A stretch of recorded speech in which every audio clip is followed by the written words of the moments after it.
డబ్బు సంపాదన, దర్పం, రాజకీయ సాన్నిహిత్యం, ఇక కుటుంబ స్వార్థం లాంటివి ఎక్కువగా కనిపిస్తున్న పోలీస్ శాఖలో అవేవి వద్దనే మహానుభావులు చాలా అరుదు. ఆదాయం వచ్చే పోస్టింగ్ కోసం పైరవీలు చేస్తూ లంచాలతో ప్రజల్ని పీడించుకు తినే ఖాకీలు ఉన్న చోట సమాజ సేవ తప్ప ఇంకేమీ వద్దు అనే రక్షక భటులు ఉన్నారు అంటే ఆశ్చర్యం కలగక మానదు.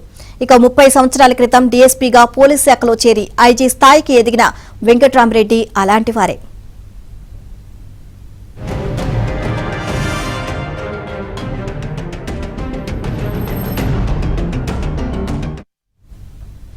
వారం క్రితం పదవి విరమణ చేశారు.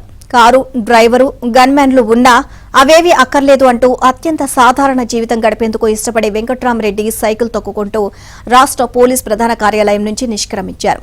ఆయన నవ్వుతూ సంతోషంగా సైకిల్ తొక్కుతూ వెళ్తుండగా ఫోటోలు తీసిన పోలీసులు మీకు సెల్యూట్ సార్ అంటూ ఆయన నిరాడంబరతను కొనియాడారు.